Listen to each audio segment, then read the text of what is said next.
Hey, welcome back to the Metropole Grid. My name is Andre. Thanks so much for tuning in. Today we have a deck dive for a new deck in the standard format. Standard right now is in a really exciting spot. We've had a pretty meaningful standard ban list update just about 2 weeks ago now, so there's a lot of folks, myself included, who are really excited to dive back into standard to see what those waters look like. Now here on the channel for the last little while, we've been doing almost entirely startup-based content, specifically the deck dives, and I promise you two things. Firstly, we're going to make a concerted effort here to make it as clear as possible so that as someone who knows the startup card pool, you should be able to follow the games coming up. On top of that, if you have any questions, please don't hesitate to ask in the comment section. But also, if you are the sort of player that played startup even just last year with the Ashes cards in the rotation, you're going to know about 95% of the cards in this deck. There's only about 2 to 3 cards in the deck, I believe, that are just uniquely FFG cards. And again, we're going to take some time to explain what those are. So to get into the deck, one of the big changes, there were 4 cards that were banned on the standard ban list just recently. And one of the big ones, of course, is Endurance. Now, Endurance, the big Shaper console that came out in Midnight Sun, was a really important and really powerful card in the meta for the last couple months. For 8 credits, it seems like a lot of money, but this card, when it comes down, it deals and basically solves your early to mid-game ice problems, and it allows you to sail through ice and allows you that leniency to get your other card draw, your other economy, and find your actual breakers in a lot of decks. Now, we saw Endurance in just about every faction, but one of the factions that has actually been like pretty stalwart within is Anarch. Hoshipko, the idea of pairing Hoshiko Shiro, again, the Ashes Anarch identity, in the format with Endurance was something I think we first saw in the Continental season in summer last year. In these decks, you see a bunch of exclamation marks, Endurance recently banned. Some of the economy package of this deck got banned throughout that year in response largely to the Continental season, and we saw these decks just continue on. The idea with these decks is you play Endurance as your console slot, and again, it's expensive, but it lets you deal with ice pretty cheaply, and then just about everything else in this deck is just a bit of breakers, a massive amount of economy, and just a giant brick of value, and then the modicum, the minimum amount of multi-access or pressure you need to close the game out. And these decks have been really, really powerful. And the question right now is, without Endurance in the format, what is Anarch going to do going forward? And it is worth noting that while Endurance was still a legal card, we did still see Hoshiko decks back in the day. Mind you, this was still in the Continental season that were running without Endurance, and these decks were still strong contenders in the format. So I want to figure out what we can do in Anarch without Endurance, specifically these sort of like mid-range, kind of regular Anarch decks. And a list I saw posted recently was, this is Lost Geeks, 4th at Swiss Nationals this year, the question is, let's assume we capsized. What does Hoshiko look like potentially without Endurance in the format? And specifically, this is a deck that embraces some of the newer cards that came out from the Parhelion. Firstly, we're looking at K2CP Turbine. This is a 4 influence Shaper card. This program gives all your breakers +2 strength. That can potentially be a really big deal. In Anarch, we have access to these fixed strength breaker sets. And these breaker sets, you've probably seen them all over startup, they're not very good at boosting their own strength, but if you can, and if this becomes 5 strength with the power of the Mach powered turbine, it breaks all the code gates in the entire format for pennies. And that's actually kind of wild. For what it's worth, in standard, you almost never see these fixed strength breakers because there's some other breaker suites we'll be talking about in a second that are just kind of inherently core to how Anarch's been playing for the last, I think it's like 6 years now. So the question is, can we put these fixed strength breakers with the power of Turbine in Anarch and get a rig that can break as cheaply as possible? And that's how we ended up here. This is called our Mach powered Mach, and it is an Anarch deck that is trying that K2CP Turbine engine. This is heavily based off Lost Geeks list, and again, the deck list for that will be in the description here. So the first question we wanted to answer is, what can we do with the console slot now that we have an empty console slot? And Anarch actually has a lot of good consoles. Specifically, one of the best things about Endurance was Endurance also gave you 2 MU, and you generally appreciate that MU a fair bit in Anarch. There's a bunch of viruses you want to install, let alone, of course, your breaker suite. And then if you want to play some multi-access like Stargate, you actually do appreciate getting the extra MU. And not exactly only for that reason, I'm playing Mach on this list. This is different than what Lost Geek was playing. Lost Geek was on Keiko, the very kind of boring but very good value over time console generally attributed to Hoshiko. And Mach is one of my favorite cards in the entire game. This is one of the few standard unique FFG cards, and this gives you 2 MU. And it says the first time a turn that you access a card that isn't in archives and you don't steal or trash it, the corp has to randomly trash a card from HQ. Once you get a Mach down, just about any server you can run cheaply will become a strong amount of pressure on HQ. It's very important to understand how this card works. It's one of the few cards in Netrunner that kind of requires you to bring dice if you're playing it in person. The idea is that say you run HQ and you access a card and say it's not something you want to trash or something you're not stealing, you have to roll dice right then and there while still holding on to the accessed card. So generally what you have to do is you have to take that card and then the 4 other cards, maybe an HQ, and you have to do a mapping with a dice, and you can roll the dice, and then you'll know which card you trash. If you trash a card you're not accessing, it'll go into archives face down, just as if you ran any other server and triggered Mach, but you can have a chance of trashing the card you are accessing, and you will know if you did that because of the dice roll, and then that card will enter archives face up. It's a bit nuanced. If you play on JNet, it does it all for you, but just pay attention, because sometimes you can trash the card you are accessing. Sometimes that's good for you, sometimes it's not.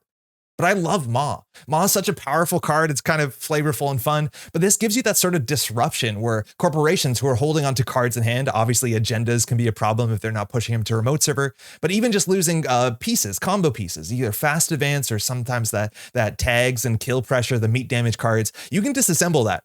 And that kind of forces them to play a bit more aggressively because they understand they can't just hold the combo in hand. And I really love the value. Again, we want to be running once a turn anyways. We didn't talk about it. We're still playing Hoshiko here. More often than not, we want to just run once a turn, access a card once a turn to make sure Hoshiko stays on her digital side, and we're just trading a card for a credit, which is a pretty fair trade. And then we just want to keep the pressure up, and Mach's that additional piece of pressure, and it's a really, really fun card to play with. Now, before going more into the hardware again, we have to talk about where we spend most of our influence, and that is this K2CP turbine engine. The idea is that all our icebreakers, if we can find the singleton turbine in the deck, get a lot bigger strength, and that's pretty important. It allows us to break that ice cheaply, and again, maybe it makes it easy for us to run and maw every single turn consistently. Now again, we're talking about standard, so we are still playing some of these bin breakers. These are the conspiracy breakers that came out in the Flashpoint cycle. These will be rotating out of standard relatively soon. Basically, since 2016, you have not really seen a very different breaker suite in the Anarch faction. And that's, to some people, a bit of a bother, but these cards are so flexible and so powerful. These conspiracy breakers, Anarchs have one of each kind, one to deal with barriers, one with code gates, one with sentries. And while Paperclip, the Fractor, is generally the best one, they all functional just about identically. Firstly, you can install them from heap. Whenever you encounter a barrier, you can install the paperclip you have from heap and you just put it on the table paying 4. Same with the code gates, same with the sentry breaker. That ability just saves you a lot of effort. The idea is that you don't have to go to the way to spend the click to ever install your program. You can just continue to play the game of Netrunner. You can draw this through your hand, overdraw, discard at the end of your turn, and then you know. If you ever run into a barrier that you need to break, you can choose to install this when and if you need it, so you're not wasting clicks and money installing cards before you need them. On top of that, these cards are just very good until rig shooting, until program destruction, and this Anarch suite is actually one of the big reasons why program destruction isn't a real archetype or a very consistent archetype in the standard faction. Just about all Anarchs are playing these. Again, Paperclip is also on its own one of the best fractors in the game. It just breaks barriers for about the cheapest out of any fractor in the entire format. But then if you look at Black Orchestra and then MK Ultra, which are actually not the best in terms of the credits you spend breaking code gates or sentries, the fact that they are consistently recurable, let alone that you don't need to install them to need them, makes these very much worth pursuing. We are running one of each of these. There's arguments that you could be running less of these, but the idea with these is that if we just draw them, if we do or don't need them, we can discard them, and in a pinch we can pull them up. But still, we are running some of the fixed strength breakers. We're running one copy of Buzzsaw, and the idea is in the matchups where we think Buzzsaw will be cheaper to use than Black Orchestra, we'll install the Buzzsaw and use it. Obviously, with K2CP Turbine, this becomes 5 strength, incredibly powerful, but we still have that backup breaker if we need it, and we can just trash it without feeling really bad.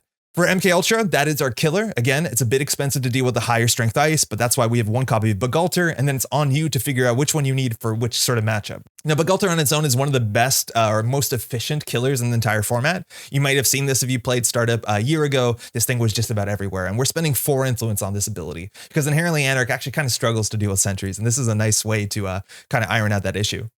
Now, for barriers, we're only running 2 paperclips. There's definitely a reason you want to consider maybe running 1 copy of Cleaver. You're going to see a match in the near future where we kind of lamented that change. But I think paperclip on its own, even with K2CP Turbine, breaks most barriers for just about the same as Cleaver anyways, but we have that upside of being able to discard it and not feeling too bad. Again, you can play a singleton Cleaver if you want for sure. Otherwise, for our programs, we're running 2 copies of Botulus. This is also something that's really interesting now. Without having access to that endurance, we're going to need more ways to deal with ice sooner than later. On turn 1, if a corporation jams behind a single piece of ice, we can no longer get that endurance down on turn 1 or turn 2. So having more ways to deal with ice, like the very generally good Botulus, regardless of the meta, that'll do it. So having this flexibility is really important.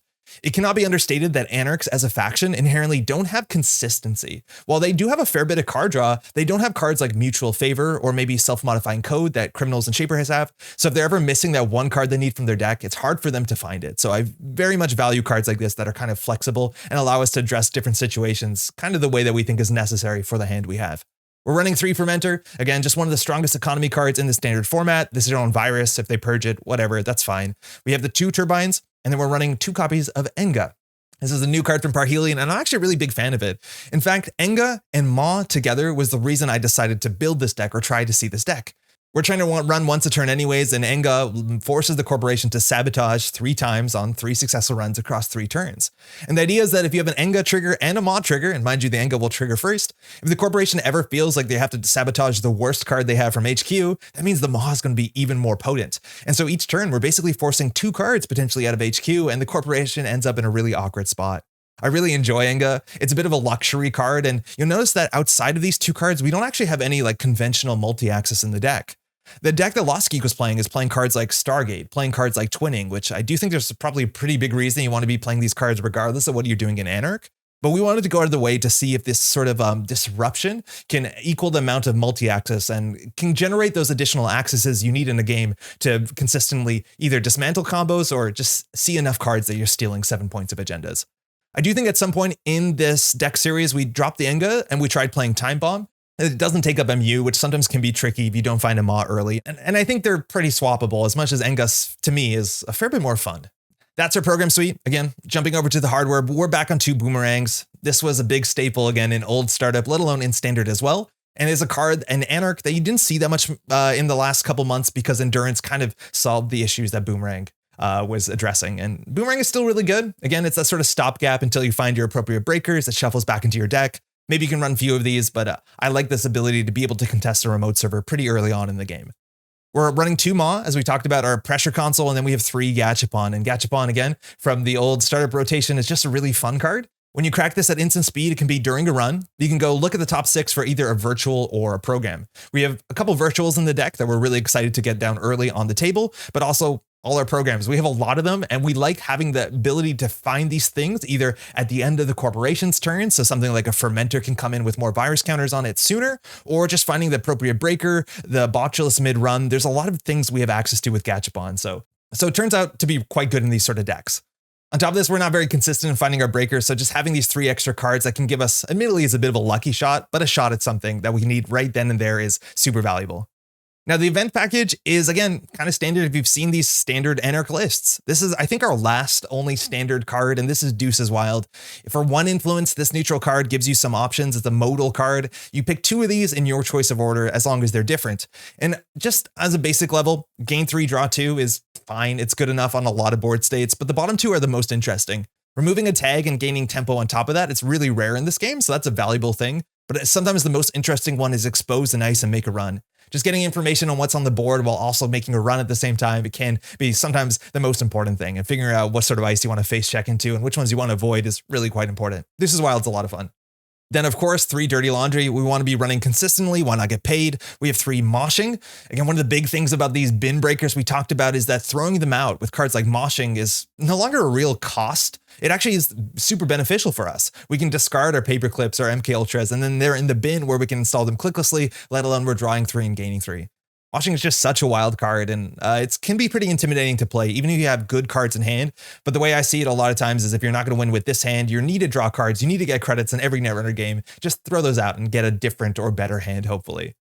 We're on 2 pinhole threading, just for the meta. Again, so many corporations have upgrades we need to deal with or assets in the remote server that represent win conditions. Let's go shut those down. And then we have 3 Steelskin Scarring. A damage will fire it. We can spend a credit to draw 3, but of course this also fires with Moshing, which is sick, and then 3 Sure Gamble. Our resource package is probably the most boring. 3 daily casts for at least 5 credits in 4 turns, or sometimes we get this down cheaper with things like Paladin Puemo. This is our one of our few virtual cards that we want to cheat out early with a Gachapon, and it just gives you like, I don't know, 9 to 10 credits throughout a game. We have 2 DreamNet, our last virtual card we can cheat out with the Gachapon, and we're going to be running once a turn. And this card is pretty good if it just gives you that free card draw once a turn. But because Hoshiko, when she flips, if she's been accessing cards, she becomes digital. This becomes a card and a credit the first time you run a turn, which is just an immense amount of value. This is one of the best cards you can be playing in a Hoshiko deck that's running consistently. And then finally, 3 liberated accounts. It's just a lot of money. It can be slow in some matchups, but it's the most money on a single card. And in the slower matchups, we love to see it. And that's how this list ended up. And honestly, it's some of the cards that are missing from this deck that make it more notable in some ways. Now, Hippo doesn't exist in this list, and Hippo didn't exist in Lost Geek's list. And I think a big reason that Hippo was absent from Lost Geek's list and also from this list too is abstractly, if we're able to get down our K2CB turbine and then our very efficient fixed strength breakers, we're actually breaking ice for relatively cheaply. So spending a slot to trash a code gate that's on the outermost of R&D that we're actually breaking for 1 to 2 credits might not be the best slot in the deck.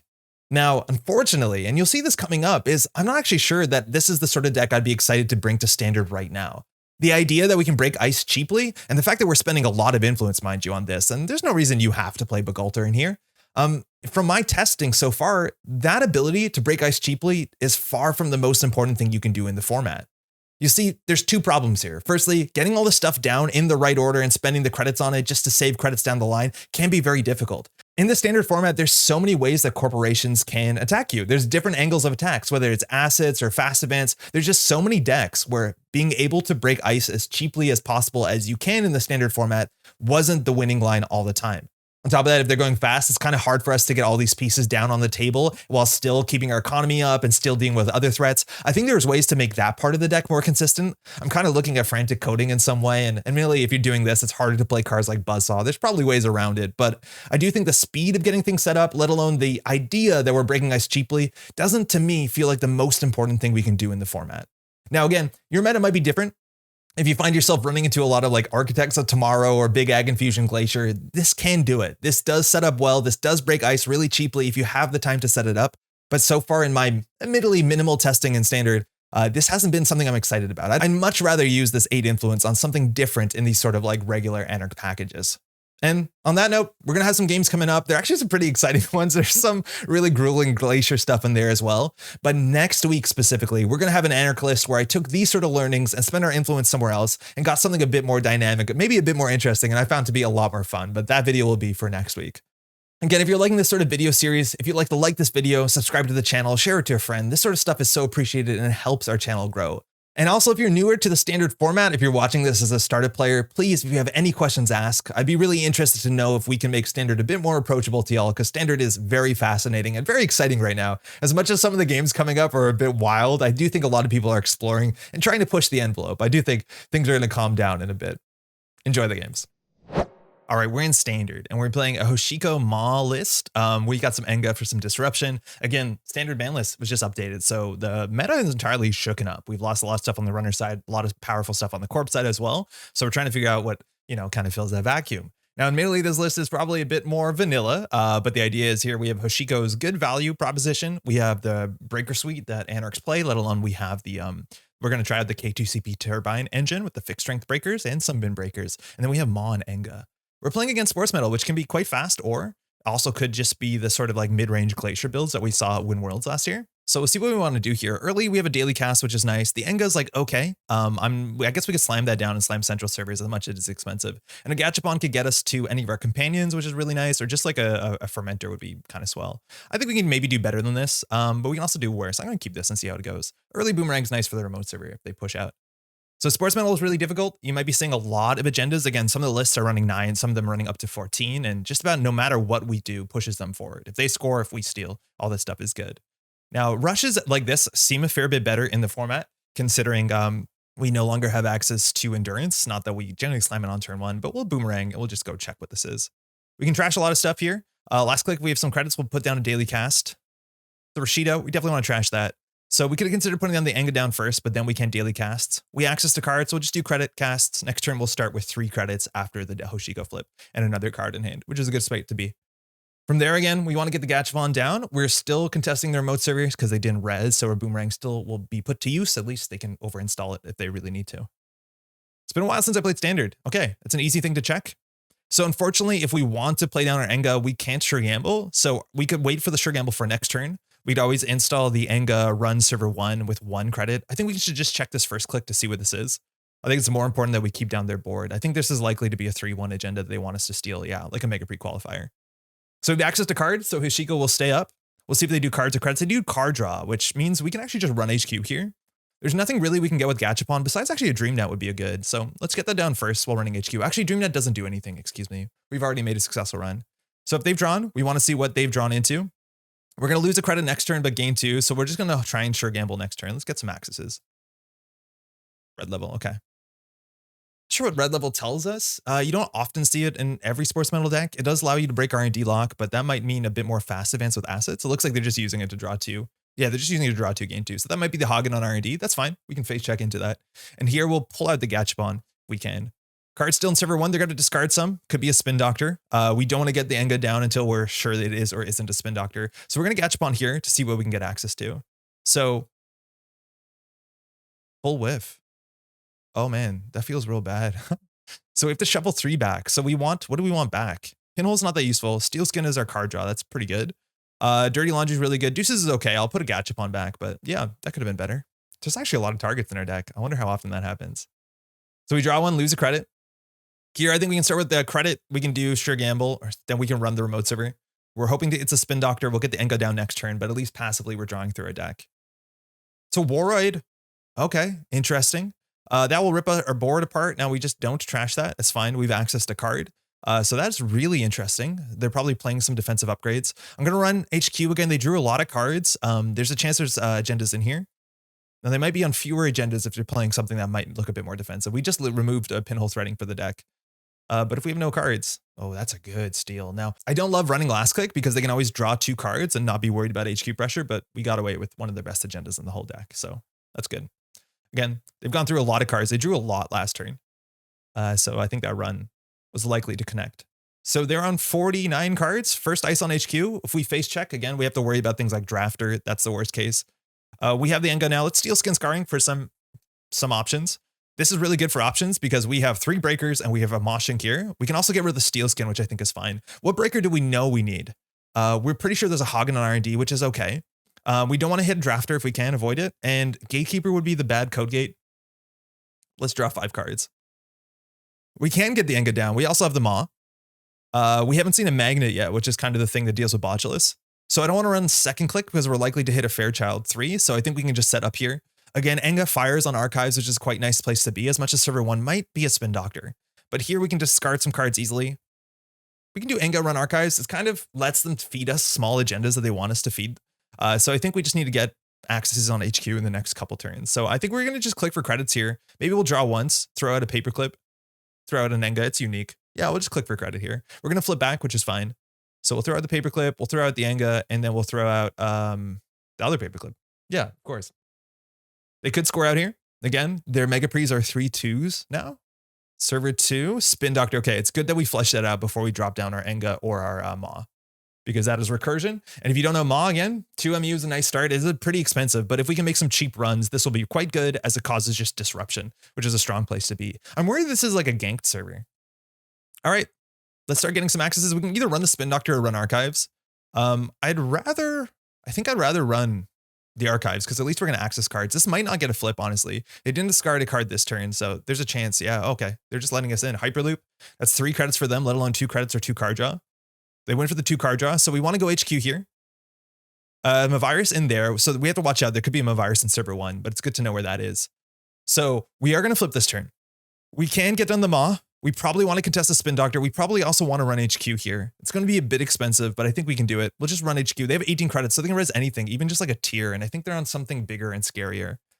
We're not exactly on game point, but we have to deal with the Spin Doctor sooner than later, just on the basis that, our thing is the disruption. Now, they're not going very fast. As much as we've seen a fair bit more 1-pointers, we'll trash the Spin Doctor. I think we just install a Liberated here and take some money off of it. It's a bit slow for this matchup, but we're getting that passive card draw. So we'll see if they score out here. If they have a seamless launch, they can get a 4-2. That'd be pretty good. But otherwise, we have some of the better agendas. Admittedly, this 3-1 is now a 3-2 for them. Reverse Global Food Initiative. Red level to draw. Clown Car remote server here. I'm assuming Managar, maybe Anoetic. Probably a ganked too with something really mean here. Because they haven't res this ice for a while. It might be actually something huge, like a tier. But we just want to get access on HQ. Now, we did install the Maw, which I don't like showing that we're on Maw, but unfortunately, we can't safely face check HQ if we're worried about Fairchild 3, unless we go first click, because it's a 3.0 Byroid, so we have to spend 3 clicks. And right now, this remote server is just kind of toast, so we're going to be trying to get pressure off of central servers. So we want to figure out what this ice is. We're pretty sure this is a Hagen here. Wow. I don't know what this is. Maybe it's a Relic Salvatore, and they can just like start comboing. But yeah, I don't think we're going to run this. I don't think we need to. We don't have Stargate. We also cut Twinning from this list. I think Twinning could easily be in the list, not that we actually could use it. I don't know what that is. Looks like maybe a Spin Doctor. Let's just run HQ first click so we can click through Fairchild if we really need to, let alone we could consider breaking it. We can trash the boomerang. Okay, there's the Hagen. Okay, that's fine.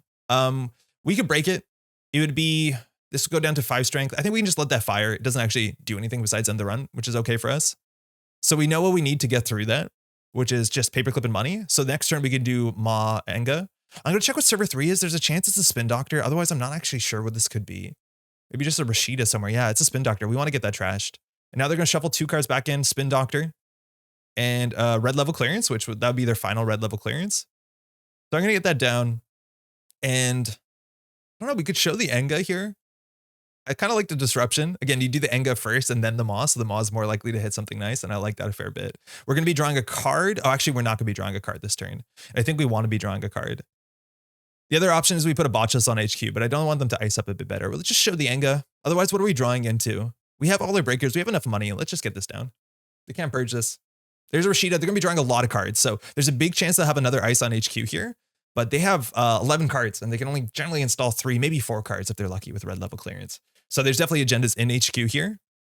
And there's only 1 in their remote server. So I think our Ma is very likely to connect, as much as this is kind of expensive. It's 6 credits for this. Wow, I don't know what this is. I don't know. I have no idea what this is. Of course we don't. We got to just light the fire and run this remote server. Not that anyone's playing it, but oh man, light the fire would be so good. I'm considering playing some amount of light the fire. We need to see what the new meta looks like. I think people are not going to play no free lunch as much, but pinhole threading still seems really good. 3 cards in archives. It could be a spin doctor. If we check, we get a purge. That would have to be a spin. I don't think they put a spin doctor in there. Let's go. So this is going to be 4 plus 4. So it's 8 credits. It's a lot. Now, obviously, we have to liberate. This is going to get a flip. It's going to get an Enga. Install paperclip. Don't ask again. Thank you, though. So we're through. Again, these breakers we can install from the heap when we encounter. Remove a hosted. So that's their choice to sabotage. Either a card from HQ or randomly from the top of it. Hit a superconducting hub. Okay, so this is definitely a combo deck. So this might be like some sort of fast break type list with a Rella and Sansan in their mode server. Kind of like that NBN deck list of the week that you might have seen a while ago. So we'll steal that. They can draw 2 or gain 2. We kind of want to go back because we didn't get our Ma trigger this turn. It's going to be all our money. There's a chance we win, though, if we just find something here. But we don't have a lot of money anymore. Now we're going to get 2 credits next turn, or we want to get the Ma. Oh, okay. We just got it. It was in there. Good game. Yeah, I think next turn they definitely could have won. They had a Rel in their remote server, and now, what's it called? Game Changer? Or no, Fast Break is the thing that we lose to because they can score a lot of points. So this is exactly like that NBN list you might have seen for Reality Plus. So it has a Rela Salvatore, Sansan City Grid, and a lot of these small agendas. And again, whenever they score agendas, they can choose to draw 2 cards. So it kind of just keeps going. Depends on the sports draw. Gotcha. And they probably had the credits to do it. It's relatively cheap. Again, maybe we just light the fire of the remote server, but that is going to be it. Again, stealing agendas is one of the worst things you can do against this matchup. We're very lucky we got some of the good 2-pointers, and we were just before they could pop up. Hey, thanks you too. All right, playing against Shu. Ooh, Builder of Nations. Just that meat damage is unavoidable. Gonna grind us down. We'll see how this works. Whether there's punitive Counter-Strike in the list, but it's actually quite interesting. I'm not a big fan of Builder of Nations. 12 influences, not a great start. And Shu's playing 49 cards. You actually can play 44 here if you want to. So we'll have to remember that that's 20 agenda points, not 18 to 19. It'll be 20 to 21. Opening hand, again, it's kind of hard for us to run all the time. We don't actually have ice destruction in this list anymore. We ended up cutting the hippos just because we thought we'd be able to run cheaply. Turns out, so far in all very minimal games we played so far, we just haven't been able to get that whole rig down. It's asking for a lot. I think this hand's okay. We have gachapons for something early with the pintle threading if we're worried about defensive upgrades, whether it's meat damage or tags. But the ability on Builder Nations, just advancing ice can be really expensive. So maybe this is going to be, I don't know, what gives you value from advancing ice? I think wall to wall, right? And server 1 would be the worst case. And we can always check what that is. So here we could do credit liberated, hit liberated, and then pinhole threading. That would give us enough to trash a wall to wall. I think that's probably worth doing. We also will access a card, which means that we can get our Hoshiko. That's a Rashida. We'll take that down. So now we'll draw and flip. We did make a run here. Whether we're weak to hard-hitting news, we'll find out. But this ability, mind you, it says the first time a turn the runner encounters a piece of ice with at least 1 advancement, do 1 meat damage. And technically the text on this is slightly different. The errata, as you see above my hand, it says the first time an encounter with a piece of ice ends. So it technically works in, I think, more situations. Upgrade on R&D could be a Prisec. Not sure what else it would be. Maybe a Mwanza, a Crisium? I'm not actually sure what the upgrade is. Let's draw through our deck a bit. There's a card in server 1. We haven't shown a breaker so far, so there's a chance that You can just jam out. I actually really value DreamNet in this matchup. Specifically, we're digital, so it's a very good value, but allows us to draw clicklessly while running, which is really good if we're going to run into things like snares or other, like, you know, the damage just over time of build eliminations. There's a Dredge Work. Okay, a bit of a prison card, so this might be a late game fractal threat matrix type thing. We also have to watch out, maybe, I don't know, what's it called? I was going to say Arc Nova, but Arc Lockdown could be in the list. We have access with only 12 credits. We can take the Liberated. We can draw one to discard the paperclip as well if we wanted to. We're going to be drawing for free anyways and losing credits, so let's just try and keep our money a bit up. Getting a Maw down would be really good. There's the wall-to-wall. Okay, so that one we have to boomerang down because that's just way too much value. Yeah, we'll take the 1 meat damage hitting server 1 for sure. But we have to take that down because free advancements versus having to spend money to get your ability to do anything is night and day. Ooh, S&P, secure and protect. Secure servers contain infections, protect data, the SCP squads here. So that is Mesfingo in R&D, which is a card that really scales well with advancements. It also gets a free advancement, which is one of the only ice in the whole game that does that, which works really well. And we know that we can get through that for credits barring the damage. All right, let's boomerang that. If we run, we should be good.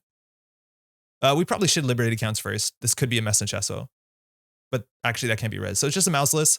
Subroutines on this are pretty rough. We're going to have to let one of them fire. So we'll go through this.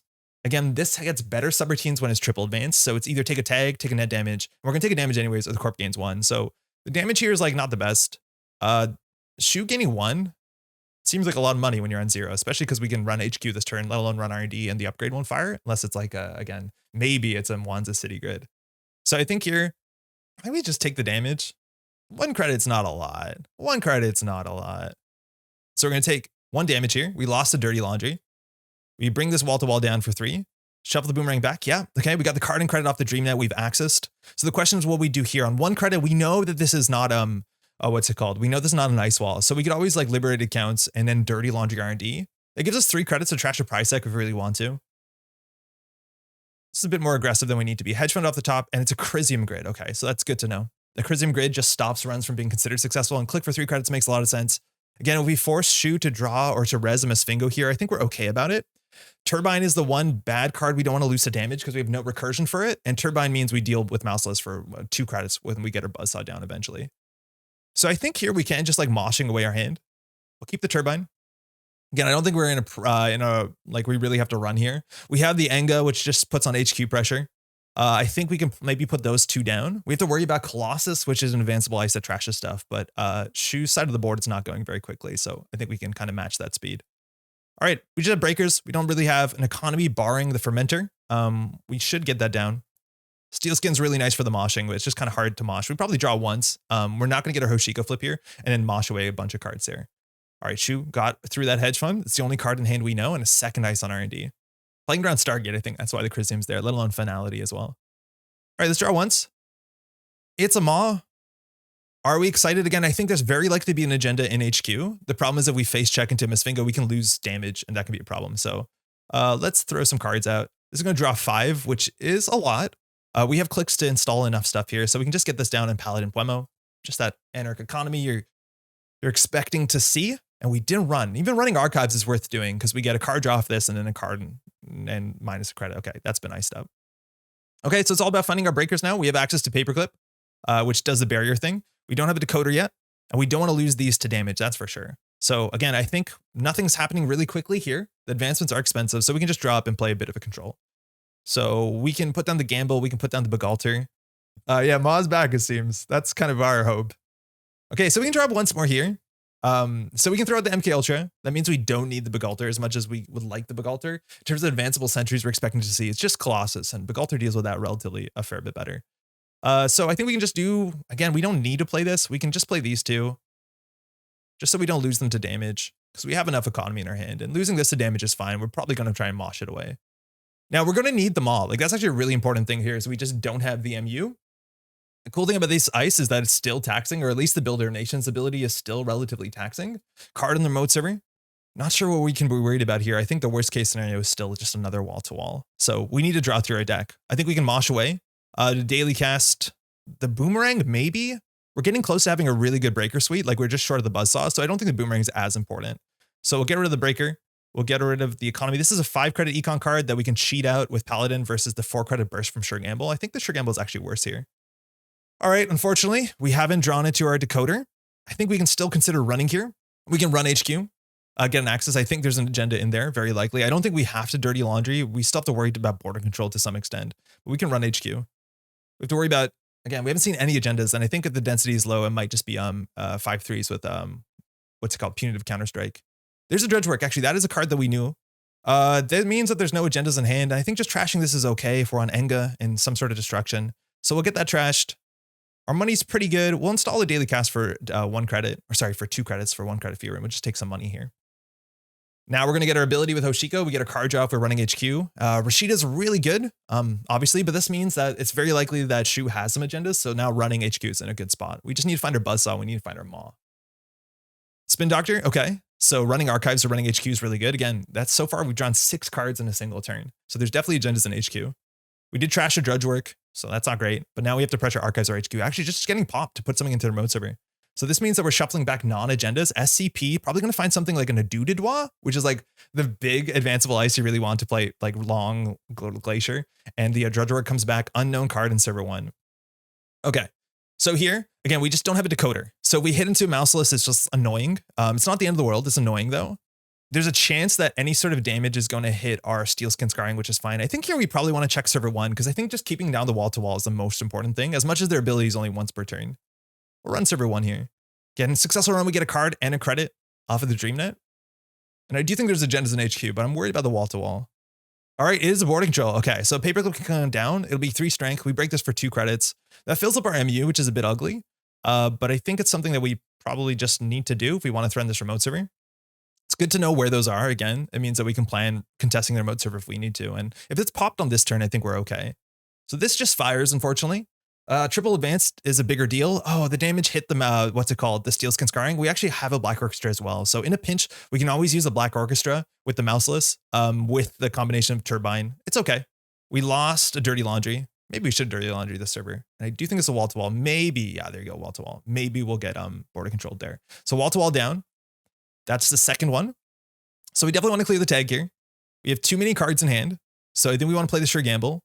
We've already taken the damage. So in theory, running like only once a turn is the worst thing you can do in Builder Nations if you're worried about the damage. So we can consider running HQ here. The problem is if we hit a Mouseless, we'll end up with a tag. And there must be another angle here. Like we've seen no influence. Admittedly, it's only 12. But maybe there's like retribution, public trail, something like that we have to respect. Because I think less and less people are going to be on, what's it called? No free lunch. We'll drop once here. Again, we could have just played the Gachapon. I want to make sure that we are not burning cards that we don't need to burn. Yeah, there you go. You're getting awfully low on cards. Like we're just digging for a buzzsaw. But if we don't get our maw down, like we don't have any multi-access, unfortunately. So this is a bit difficult. This is again where Hippo would be really good. So I think Shu's going to go nice and slow here. We're going to card up the top. That's a steel skin. Let's just run HQ. Alternately, we could get them to liberate it first, which I think is fine, or probably just crack the fermenter. Because in case we have to install a decoder, we're going to have to trash this anyway. So let's go HQ now. Probably agendas in there. Again, there was a turn that Shu drew 6. No res. I think one of these has to be in a Dudidwa, probably the one on R&D. No res. Okay. I don't know what's in here. There's a Misfingo. We found our buzzsaw, which is sick. So now we run everything really cheap. Like we have the full breaker suite. Again, our MU is full until we find a maw, which is a problem. So we can play control, I reckon. Do we want to run last click? Is there anything that gives us a tag unfairly? It would have to be like a ping. I think we can just get down our daily cast. So now any unfair program destruction will get us, but we can deal with just about everything. 3 strength Begulter is sick. 3 strength Paperclip is okay. 5 strength Buzzsaw is awesome. Because running this remote server only costs us 4 credits. And we get a card and a credit back. Card installed. Credit. We don't know what that is. I think right now it's up to Shu to just kind of grind us out. So we're going to try and run R&D here. Just force some reses. Again, wall to wall or spin Dr. Rashida. Those are all the worst stuff here. I really think there's a lot. There's the Dudidwa. Sick. So a Dudidwa allows you to put advancements on other ice, which scales really well. If there's things like Ice Wall and stuff that actually scales out of range for us. Luckily though, for us, we break a Dudidwa for 1 credit. So obviously not something we want to run through all the time, but it at least we break it really cheaply. Not that Black Orchestra, I think, only spends 3. This is one of the few like unique ice. So there's only one a Dudidwa. So the ice advancement goes here. Again, we're going to be taking 1 damage. I don't think there's much we care. I think Liberate counts as the best card there. That's the card we don't want to play. That's good. We'll see what this is. We know it's a Misfingo. Shu can res that if she wants. That would be 3 credits. I'll have 2 advancements on a Breach Server. Card from deck. It's a Spin Doctor. I think we will trash that. And we found the Chrism Grid. We'll leave that.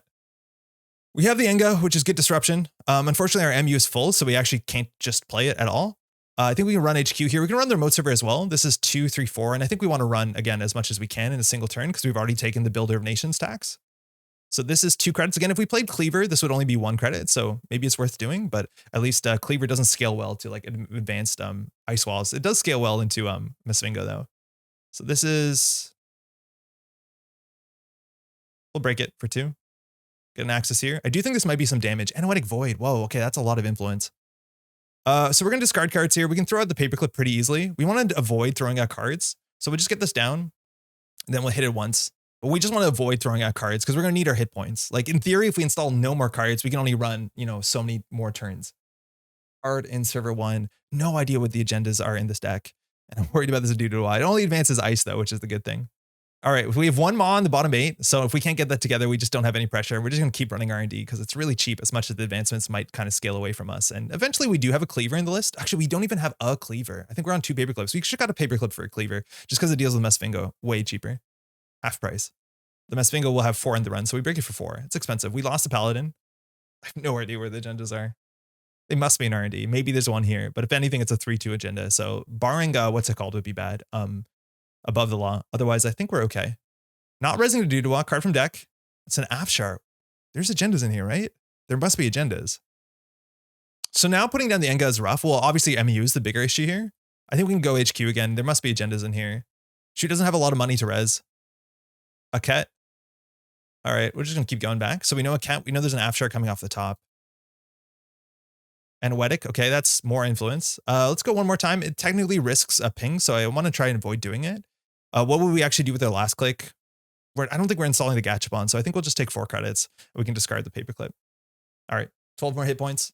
Rashida in the remote server, that's going to draw 3, so we know the Afshar, and then there'll be 3 more unknown cards after mandatory, so central server pressure is pretty good. We're going to be drawing a card a turn, technically 2 cards a turn as well with DreamNet, right? So eventually we're going to mill out. And maybe the remote server can be really taxing. Maybe over time, enough border controls and then like one big thing. I don't know, like a surveyor maybe. Ice here, we're pretty sure that's an Afshar. We break that for 3 credits, which is really, really good for the corporation, considering they only pay 2 for it. And card in server 1. Okay, so not a lot of money, though. That's a fermenter. That's really good economy. We want to keep it. Again, we just need to find our Maw. Maybe we shouldn't throw out our Maw, but I kind of believe in just getting the cards you need to. Imagine it's the last card of your deck, whatever. Duduwa for 1. Again, that's going to be now 3 advancements on something. This Masvingo is getting bigger and bigger. And in terms of the remote server, we've seen all the Rashidas. We've seen 2 Anoetics, which is influence. So they probably are not on another Anoetic, assuming they're on 3 Spin Doctors. That'd be 4, 8, 12. Yeah, they can't be. So break this for 1. They put the advancement on the first ice. That's actually really interesting. No idea what that could be. Maybe it's like a Colossus that's going to scale out of range. So no res here, top of the deck. Okay, that's important because that means that she's definitely on the 3 points. Interesting. And on punitive. So that makes sense with ID. So we probably want to go back here. I think we could consider going HQ. Considering there's Mass Trial there, let's go HQ. We know there's an Afshar, it's fine, it's 3 credits. But this card is very interesting. That could be the worst case of what's in the remote server, so we can always consider running that. We'll break this for 1. We can't break both of the subroutines. You might be familiar from old Startup. This is a null signal card. So we'll lose 2 credits here. Oh, we have to use Paladin Puemo this turn. I totally forgot about that. We can just trash it. In theory, we can like trash the paperclip and then install like fermenter. Oh, there, perfect. Okay. So they're probably on program destruction. So now it's in our best interest to run back to reinstall the paperclip. So we're trashing the paperclip, but we want to make sure we don't get locked out of the game with something like Arc Lockdown that can remove cards from game. So now we're going to go out of the way to run R&D here, or sorry, to run server 1 here. So we can install the paperclip for free with the Paladin Puemo. At this point, we don't have to go through the remote server. We're just doing this mostly so that we can make sure that this is on the table, let alone we use our credits here from Paladin. So break this for 2. We can go through. It's another 2 credits at this point. Find out what this is. I'm wondering if there's a damage card. It's another Chrysium. That's cool. That doesn't actually do anything, but it makes us run this remote server, which I think is the thing we wanted to do anyways. Unfortunately, we're going to discard a card here, so we're going to throw out something. Again, I want to keep these on the table. We have a Maw and 5 cards. We're running out of cards. We're going to get rid of the Gachapon, which is the card that actually loses its cards. For what it's worth, actually throwing out the Steelskin Scarring might be correct, because if we accidentally hit the Steelskin Scarring on damage while running a server, we're going to overdraw, and that's really bad. So I actually think throwing out the Steelskin there was definitely correct. So I think we run R&D, run HQ, Maw's in our bottom 4. We just need 1 more 3-pointer. Okay, that's an Aket. That's huge. This thing can put advancements on stuff. It's nice and 5 strength. Luckily, we break this for 2 credits because of the interaction with K2CP. Now, one of the subroutines is going to fire. That's fine.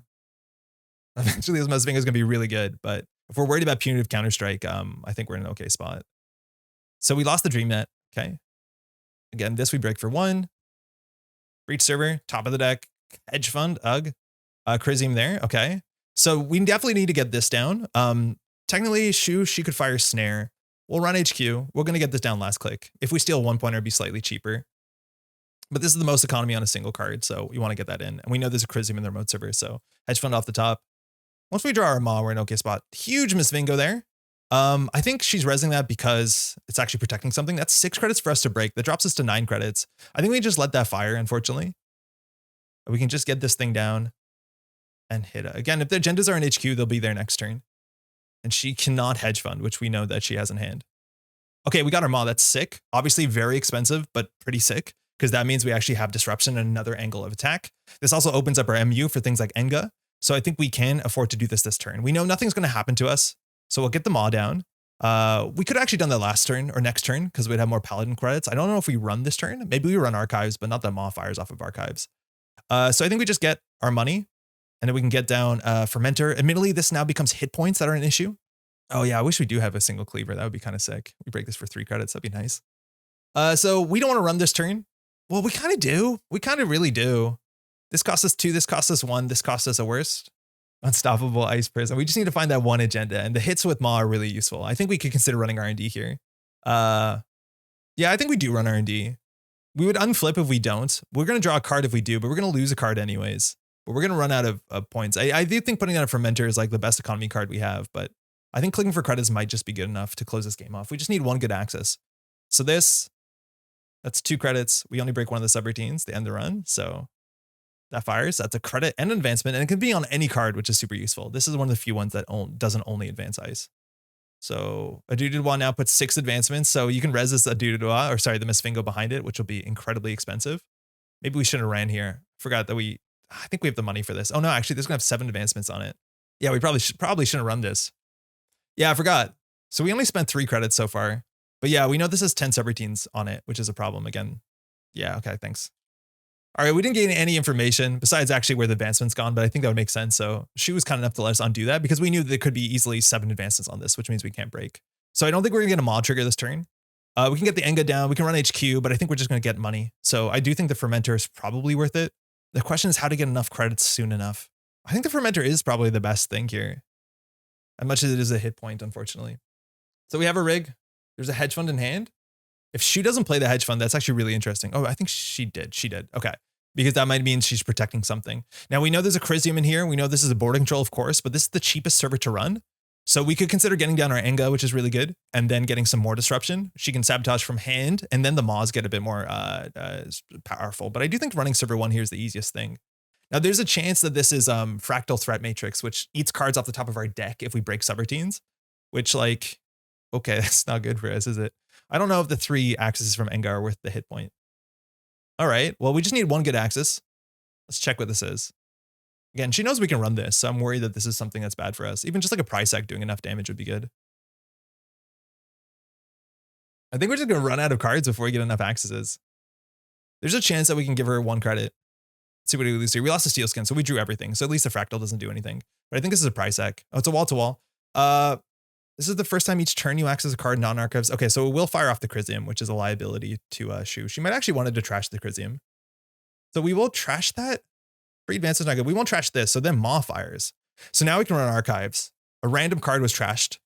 We haven't seen any, what's it called? Viruses. But with 6 credits, there's nothing we can't break. And we've already taken the meat damage here. So just seeing what's in Archives gives us a bit of a read. This is, a Thimble Rig. Okay, so resing that gives some flexibility. It's actually worth something because now you can set up border control on this remote server. Okay, so another Dududois and a border control. And I think a Dududois made a lot of sense. So now the Thimble Rig is here on HQ and there's an unknown here. So we know to run this exactly how much money we need. And we just want to get a cheap run each turn to get them off. Unfortunately, we only have 5 more runs in this game. So we have to win 5 more runs. I do think the Fermenter was probably not worth it. I think the Shu doesn't have a remote server, so just clicking for credits is good enough. Spin Doctors, there's only 1 left as well. Credit. Okay, so the question is where do we run cheaply? I think the cheapest is HQ. This is 3, this is 6, this is 1. It's weird how that's the cheapest, but I think it is. Yeah, I think that's the cheapest. Is it worth running now or just waiting more clicks? Like the longer we wait, the more likely that agendas are going to be in HQ. Thinking.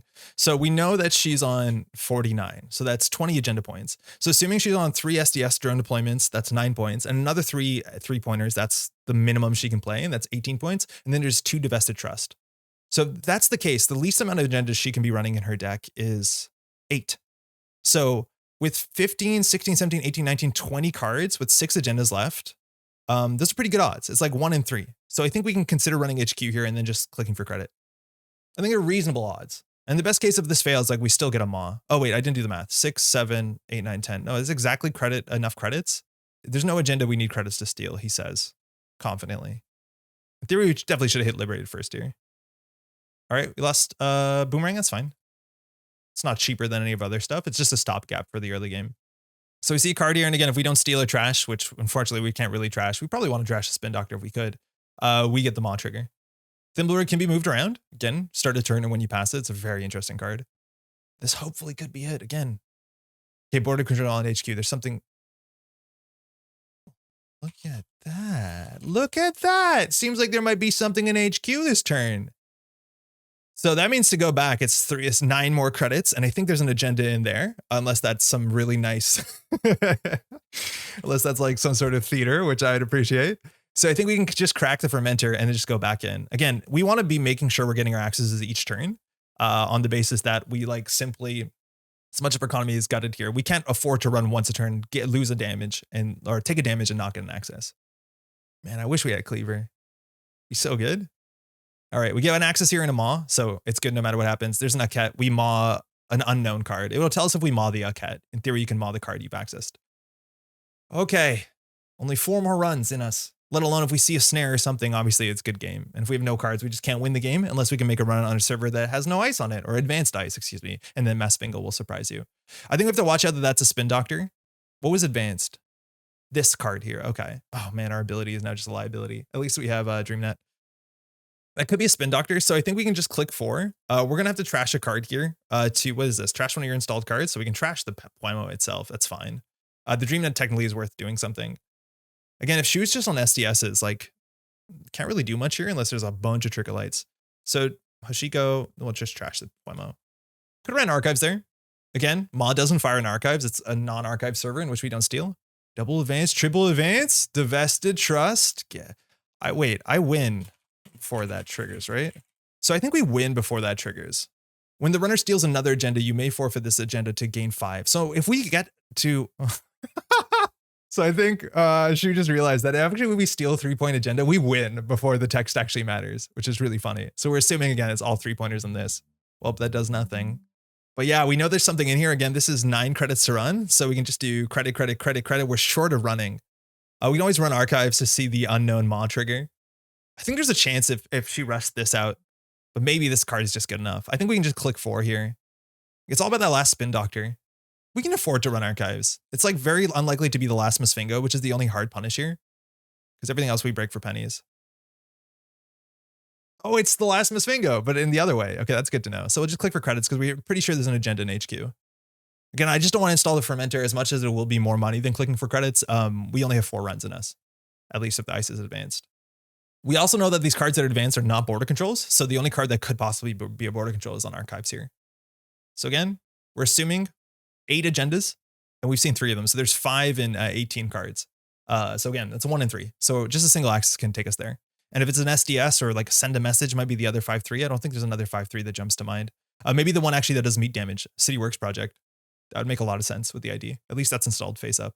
Single advance, actually, I'm worried about things like, what's it called? The one that does damage. Clearinghouse could be it.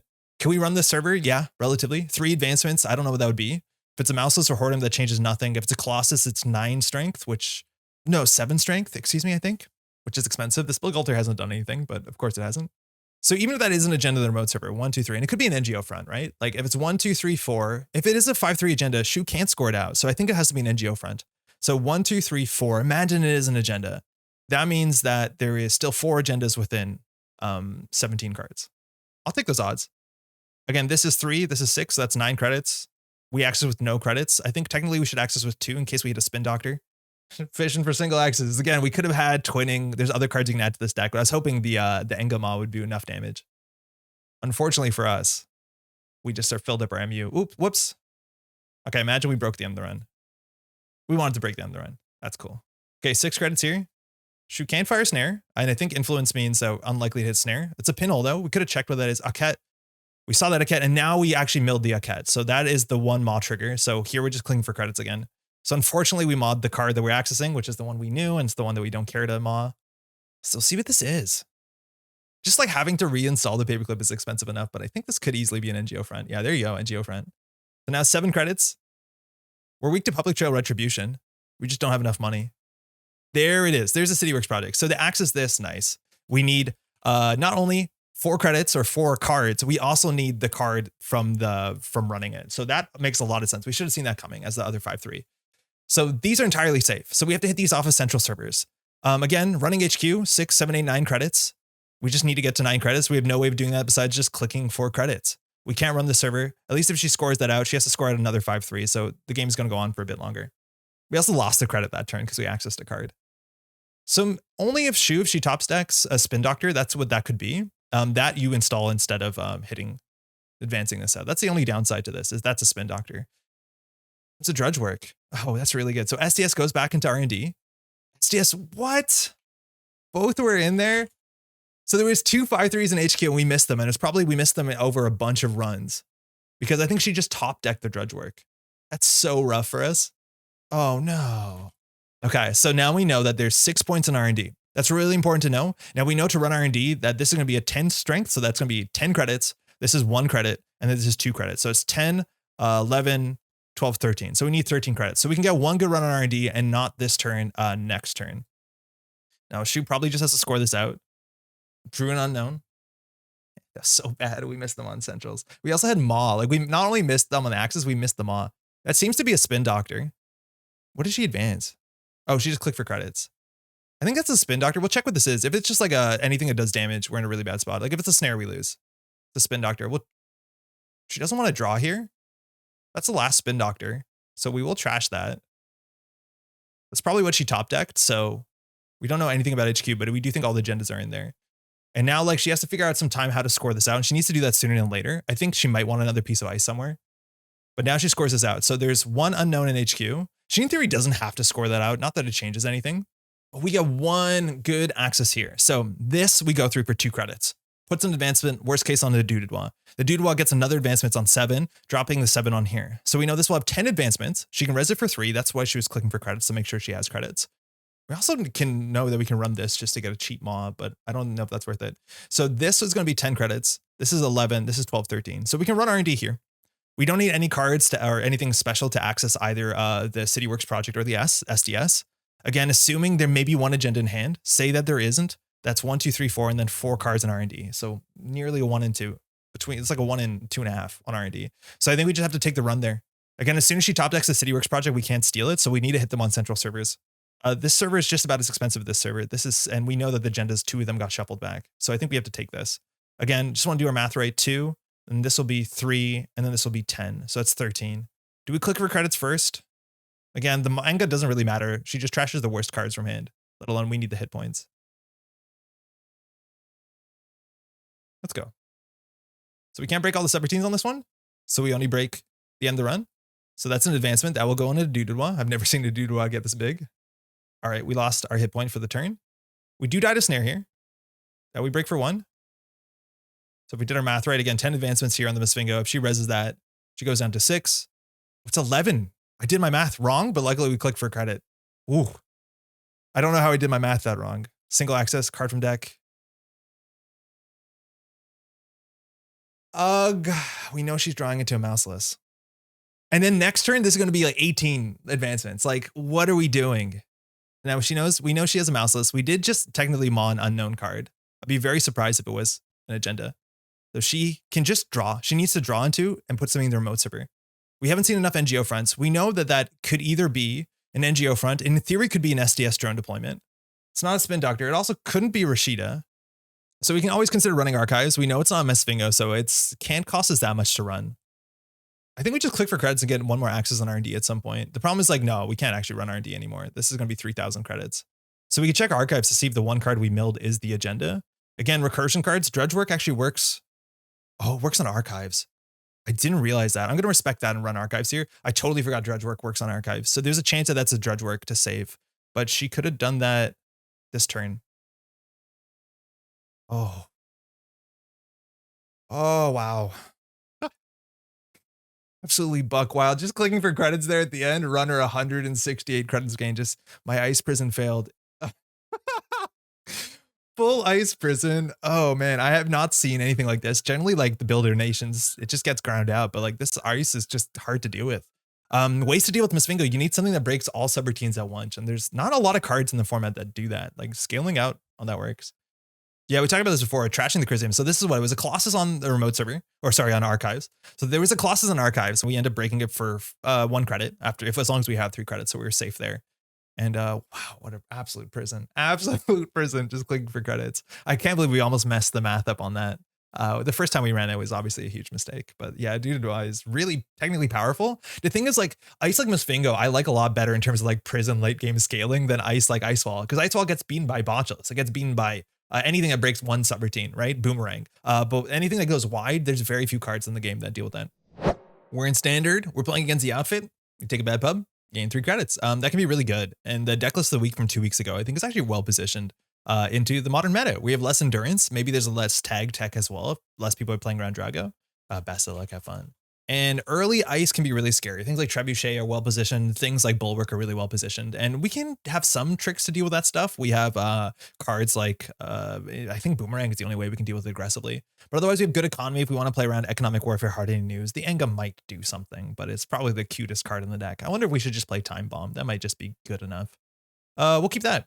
Yeah, I think Time Bomb's pretty easy to play. It doesn't take up MU. We're running Centrals anyways. You probably should swap those in. All right, Hedge Fund, good economic start. Government subsidy, huge economic start. So we got to keep our credits up. They didn't play too big to fail. They also took a credit here. So we can access central servers relatively safely. With Enga, we're going to do it. We have it in hand. In theory, we die to snare, but how bad could that be? So here they get a sabotage. It's their choice. So they actually like force us to access a snare or make it easier for us to access a snare. But this is some disruption.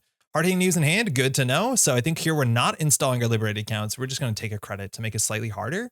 Otherwise, if we could draw, we're going to flip with Hoshiko. So we're going to end up being on 13 credits and a link. So it's actually really hard to get us hard-hitting news, but at least we have an idea what this is. Economic warfare, still, we're going to be on at 8 credits. So we're going to be able to clear the tags as much as that is financially pretty ruinous.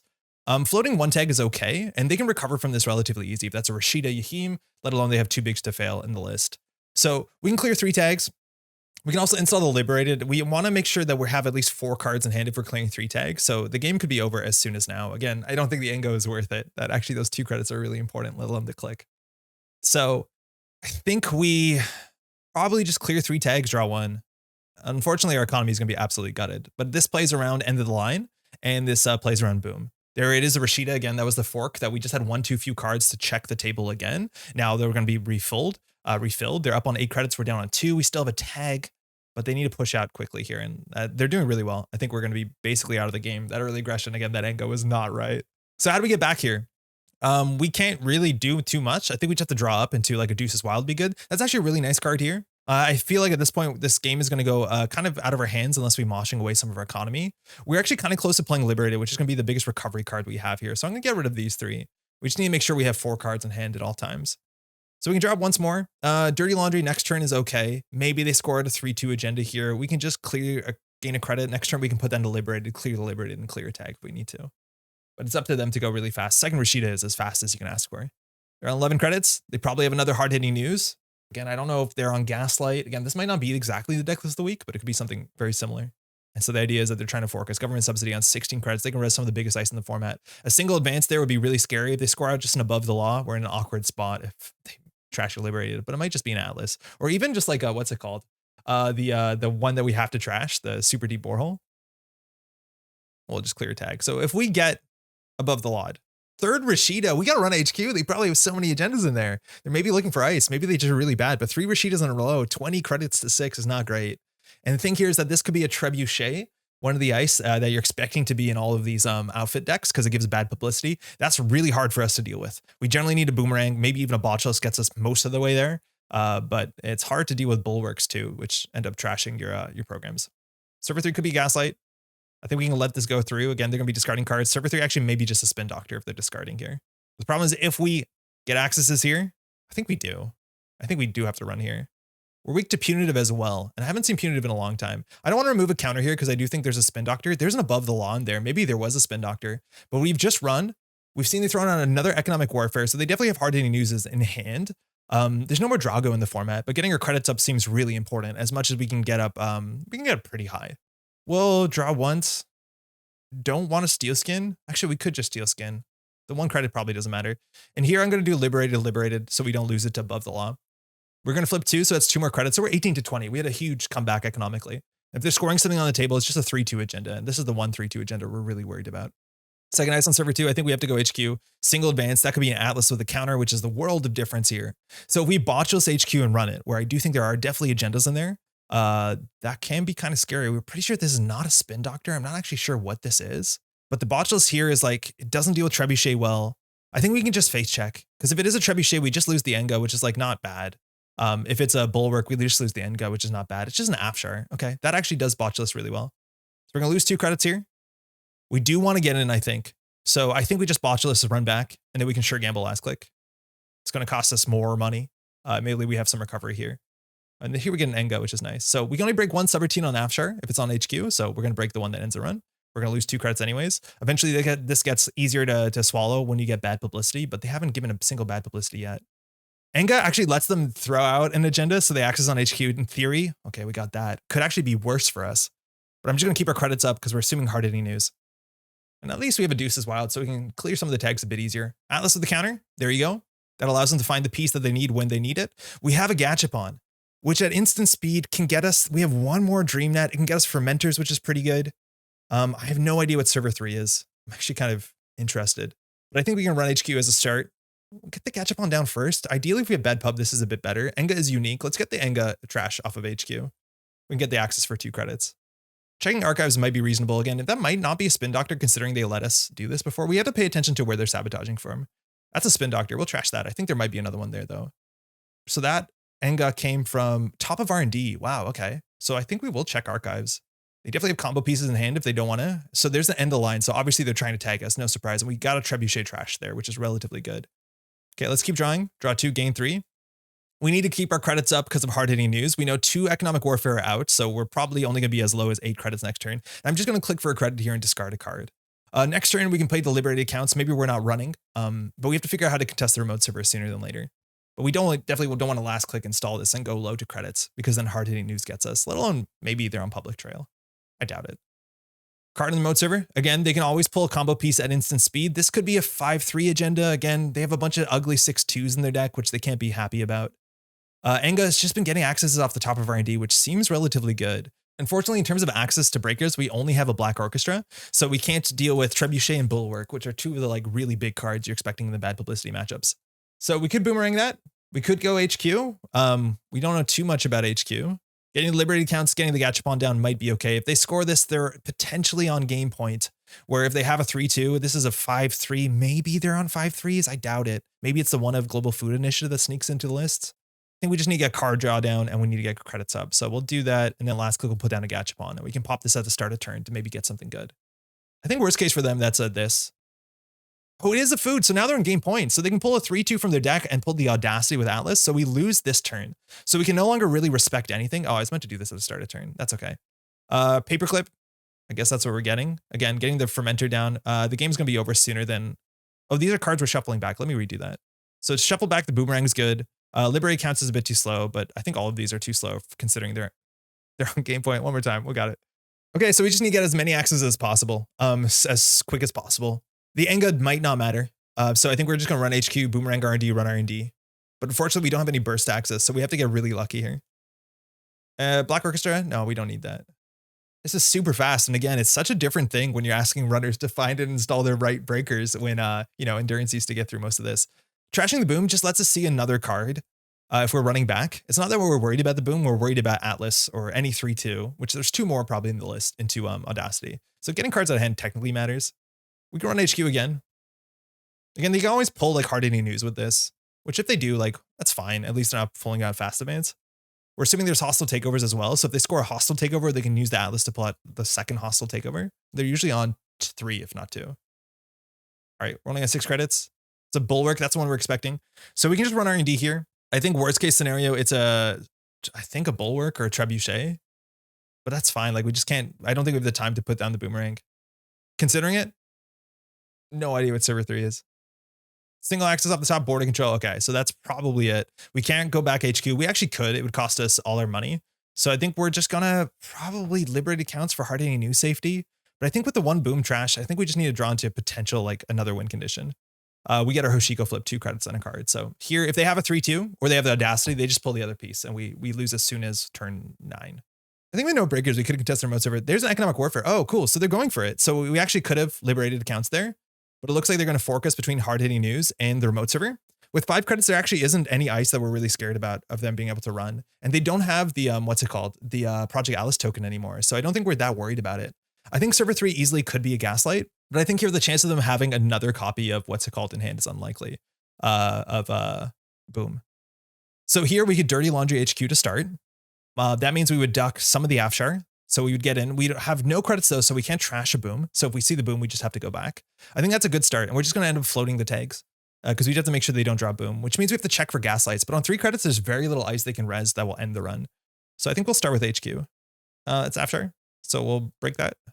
Now this doesn't say lose 2 credits of Able, so you'll lose as much as you can. So here we can't trash a boom. Bulwark, that's the card we knew off the top. Okay, so we'll run server 2, run server 3. We just have to keep down. In theory, we should do in the other order, I guess, but we need to keep down gaslight. And technically we should see the top of the deck as well. Oh, magnet, sick. Okay.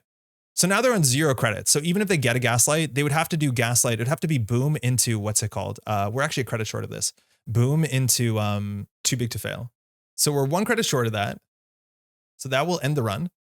So we can just pinhole threading it. I think that's totally fine because if it's a gaslight, we have to take it down. And then server 3, I don't think is a gaslight. It could be, but the fact that they used their Project Atlas to pull the economic warfare, which they could have done another way, makes me think that it's not, but I just have no idea what it is. We'll run archives. That's an Atlas. Okay, we can't steal it, but neither can they score it. So then we can check server 3 in theory, and they would need too big to fail or something in hand.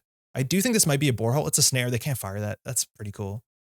But yeah, now we know there's an Atlas in there, so we can't actually get into there. And they need to do too big to fail into boom. We know just the bulwark in hand. Oh, they have it too big to fail. We could die right here. They would have to have another boom. There's no more archive memories. We have bad pub, which actually helps a fair bit. It allows us to get our breakers down cheaply. I think they could consider trashing our liberated accounts, which has a lot of money on it. Now with 11 credits, they can res whatever ice this is. Again, it could be a bulwark or it could be a trebuchet. We can always boomerang into that. Okay, they let us out here.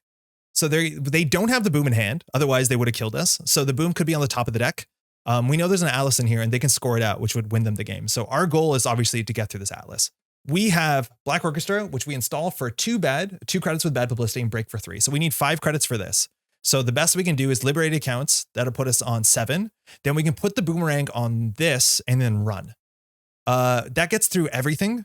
We have to play around border control. That's the only downside, which we still are able to do with. So this is credit perfect because we have to be able to run back if it is a border control. Otherwise, like for safety, we could hit liberated accounts twice, but we're not going to break whatever this is. We're going to boomerang it. And that gets through technically through trebuchet, or very much it gets through trebuchet, but it technically gets through bulwark. So we'll see if they res here. If it's something like a mouseless, something that gives tags, we don't care. So we're going to go through this. We're going to steal the winning point, but they still have outs. They can top deck, a potential boom. Unfortunately, here we're going to access with no credits if we run R&D. So we steal the Atlas. So they have a chance of drawing into a boom. End of the line, they could have 2 of them, but it would all be about if they top deck it. Now we could run R&D here with no credits. We'd have 1 bad publicity, which means a trebuchet would sink one of these cards. That's probably not good, but I think we can just take our outs there. We went off a hostile. We went off any agenda, so we'll run here. I don't know what the worst case scenario is. They could hit us with snare and then we die to a single end of the line. I think that's the worst case. This is a border control. We actually can go through that. We spend 1 credit of our bad publicity to break the end of the run. Unfortunately, again, we can't trash. We actually could trash if they didn't res. We could trash the boom on the top. So single axis. They could always pop this if they want to. I think they're considering it. Hostile off the top. Oh, so close. They drew that. Oh, good game. It's a close one. We're really lucky we found the boom in HQ and decided to trash it. If they had a 3-2 in hand, we would have lost very soon on because of the Atlas into Audacity. We just put on the aggression. We kept them honest. They put the what's it called? The Atlas into this remote server, which maybe they didn't need to do. Again, we only had so many runs on HQ. It's really nice to get the botches off there, but this is something we actually could have ran. And I think we had our Black Orchestra out. But yeah, they were getting there again. All they need to do is top deck an Audacity or 3-2, let alone the boom. And they had so many top decks. Yeah. Hey, thanks for the game. All right, we're in standard. We're playing against Azmari. Oh man, I don't like Azmari. Just infinite credits. You can't really play around it. Even if they just call event every turn, that will pay out. And this can be like full glacier, which again, runners now with the loss of endurance are just dealing with ice a lot worse. So there's going to be this whiplash to understand like what it requires to build a reasonable rig. For what it's worth, we've been playing like fixed strength breakers, K2CP, and so far that hasn't come down in many games. But so far, a lot of the games we've been playing are like asset spam or attacking us in a different direction. Thanks, you too. So we'll see, maybe we can deal with their ice really cheaply. All right, opening hand, we have the Mach. It might be hard to get those accesses. Again, figuring out what their agenda suite is kind of difficult. They could just be on 6 3-pointers and they could be playing Rush into Re-Education, which is a real combo that it's really hard to play around. Otherwise, we have 2 fermenters. I think we can mulligan this. It's just really hard to figure out how to play its matchup. If they call event, we can get our resources down. If we don't run, we don't have to worry about hard-hitting news. So we can do credit, liberated, hit it, daily cast. Let's see what they do. Again, Azmari, 44 cards. So they can be playing very few cards. This is a good turn for us, though. We can get our econ down and not give them 2 credits. It's like classic Anarch start. If you had a sure gamble, it'd be a bit better. And if they're going to call event every day, like or every turn, we want to play multiple events in the same turn. That's kind of the best things we can ask for. No idea what that is. I don't know if we get hard-hitting news this soon. It could be a Gaslight. I wouldn't be surprised if it is a Gaslight. Maybe it's a Rashida. What's that? Maybe you'll tell us. That'd be cool. They named event. I don't know what this is. Sometimes you just get blown out really hard if it's like a prize sack and then we have a tag and then we get like hard-hitting news. But I think Gaslight's pretty likely. I don't think we need to find out. There's no more Drago, right? If you don't run, how bad could it be? Our T's are kept, so I think there's a chance that this is not like a spin doctor to fix hand. I think we're just going to continue to set up and get our economy down. Again, we want to play multiple events in the same turn. The Singleton Dream Net's really good. I forgot I wanted to add more to the deck for sure.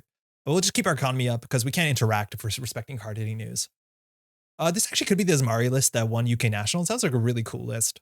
Subliminal? Maybe it is actually. I think that list had it. I forgot.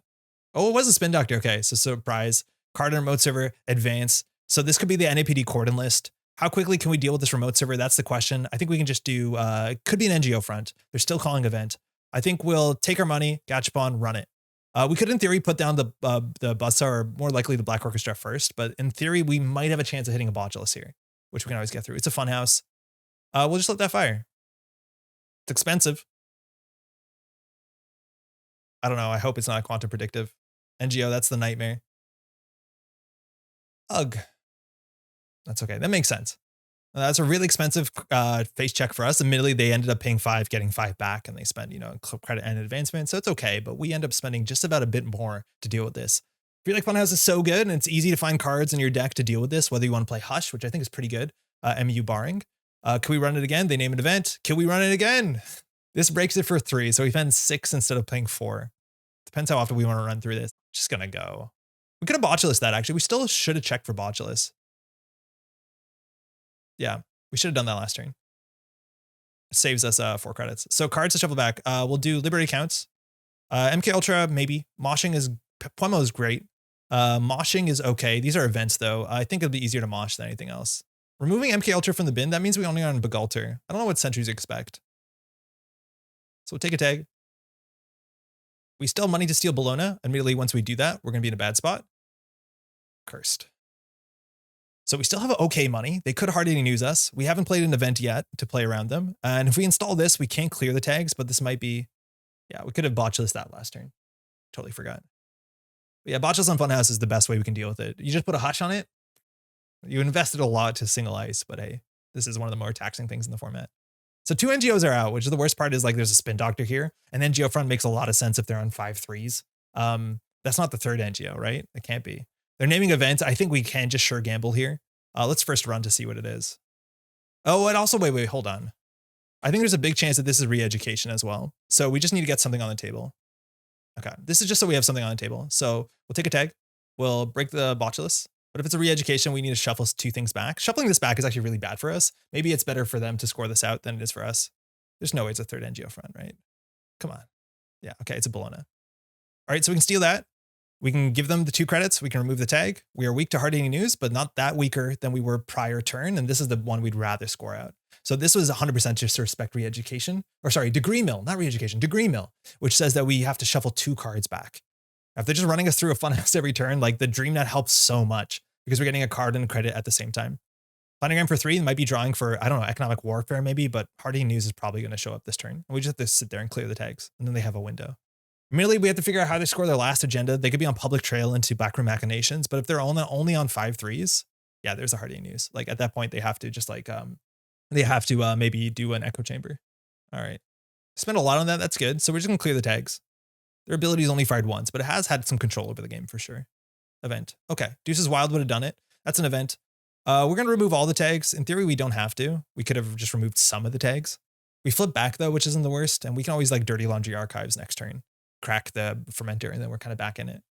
Ideally, though, we have 2 events to play. Again, subliminal messaging is something we've actually been denying every turn, so it makes our aggression actually a fair bit better. Planogram to draw 3. Again, there's only 6 agendas in the deck. I hate 5/3 agendas. I'll be honest. I really don't like 5/3 agendas. The agenda densities on these decks are so low, and it's really bad for our deck because we're not playing Stargate. Like, we have very little multi-access. Kind of on us to deal with that.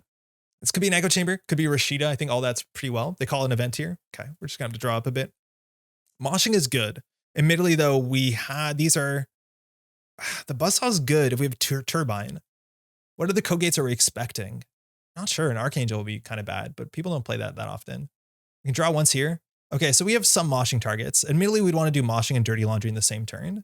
Unfortunately, this is really tricky because we can spend a click to gain 6, which is obviously okay.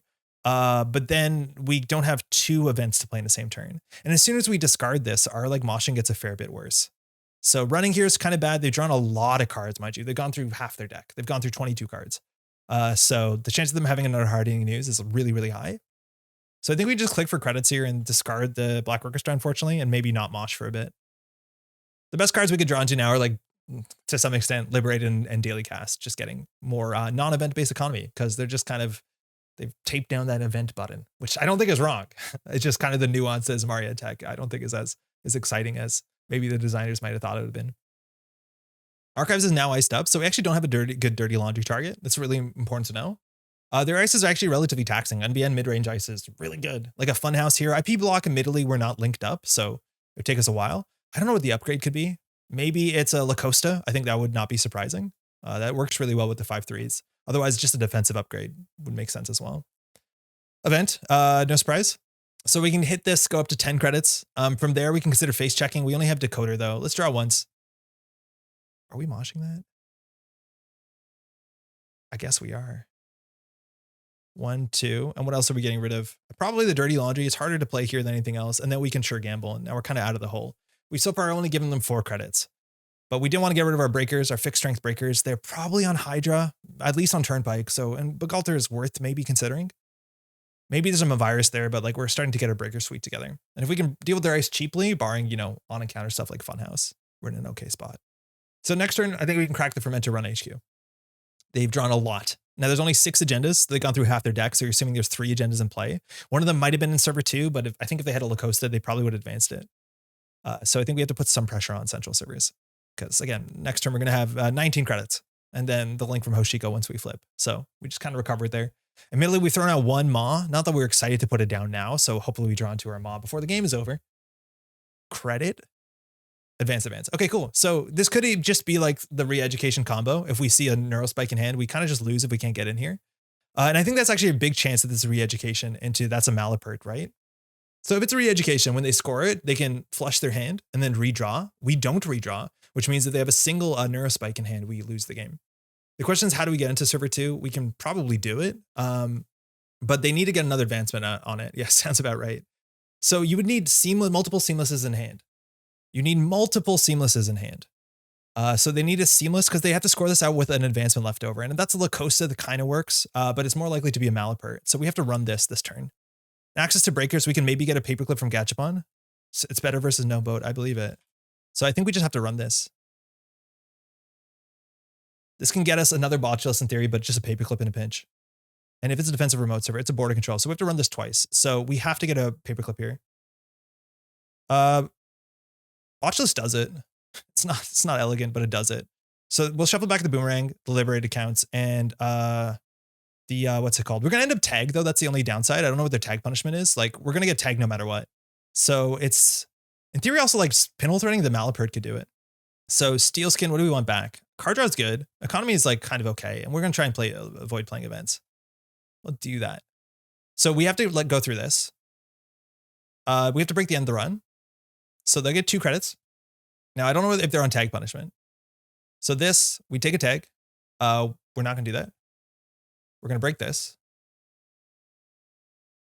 And we're through. Now they have to border control here and we can go back. And so we're gonna end with 2 tags. So we died a boom here. I don't know if the deck is on boom. Some of them were just because they were also on seamless. So the Drago worked really well, but there's a chance we might just die here anyways. Now that means that they have to have the punishment in hand, as opposed to this where if they have re-education and most of the card slots are like, neurospike and seamless, like we lose on the board. Oh, wait, sorry. So I'll pay 4 and just give 4. Yeah, no, we're breaking that. I misclicked. So this should be the re-education. Yep, there you go. And then should be the Malapert. Oh, whoa, I haven't seen that one. It's a Jupstad. So they're not doing Malapert. So whenever he scores agenda, do a core damage. So they can just score this out, give us to no cards in hand, and then do a core damage. Hasn't seen others play it either. That's kind of cool. That's neat. So we're on game point. We can trash this. Again, I think we probably should trash this. This is how much influence is this? It's 4 influence. So again, they probably don't have a 7th point in their deck. That's probably their only win condition. Now we can just die to boom here. They've played otherwise in terms of tag punishment 2 predicted planograms. We got really lucky off those gachapons. We kind of found the botulises when we need them. Maybe we should be playing 3. I don't know. But we're going to probably want to clear the tags. We didn't see hard hitting. Oh, we did see hard hitting news. So they have to be on some amount of punishment. I don't know if it's just like shipment from Melissabirsk to be able to fast advance out the combo. So that's actually a good reason also to trash the thing. But if they don't have boom here, they'd have to draw it right now because it's a double. Boom, mind you, says 7-8 damage if the runner has 2 tags, but it takes 2 clicks and is trashable. And at this point, we're on game point. And we're pretty sure that they're not on, they're on re-education and Bologna, so we don't have to worry about having 2 installed cards. We're going to have to clear the tag though, because if we want to interact with IP blocks, that ends the round if you're tagged. But now the game is afoot. Card in server 2, we'd have to make sure they don't combo out. Market Force would be rude here. Spin Doctor could be Gaslight too. All right, named event. We're going to clear the tags. I don't know if we have to do much here. I think we can just play a Botulus. Pretty far away from needing the turbine. We can check this. I think we just need to get our money up. Not playing events, we flip back. Again, if we run, we got a card and a credit. That's actually probably worth doing, especially because of Subliminal. We should have checked these. But I think one of these has to be a Gaslight. I reckon. It's hard to tutor the Jupstad grid. I don't know if they're on 2-1s to like, it doesn't really help to do, value core damage because re-education just gets you. So it looks like there's a Spin Doctor in server 3. They just cracked the first Spin Doctor, shuffling back in border control and an unseen card, second Spin Doctor there. We just need to get 1 good access. In terms of economy, they played 2 hedge funds. They've played 2 NGO fronts.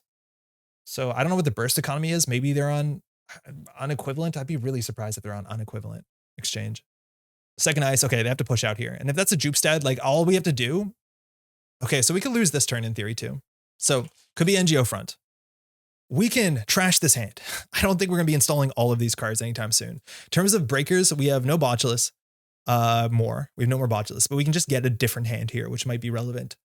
Now, what is the other combo out? This has to be a Jupstad, and then they have to like seamless launch it. They also could be on Neurospike, which they didn't need a lot in hand. So I think we just get a new hand here. They're going to get 2 credits, whatever. Okay, unfortunately, we did not hit our paperclip. We can always draw into deeper. Gachapon has a good chance of finding a paperclip here. Do we just run it? We floated a tag and we were fine. Can we do it again? Can we do it again? Could be an NGO front. Let's see what this is. Again, this Gachapon has a chance of finding a what's it called? A paperclip. Another funhouse. Okay.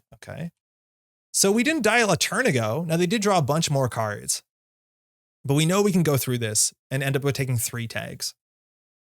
Could easily be the last NGO front.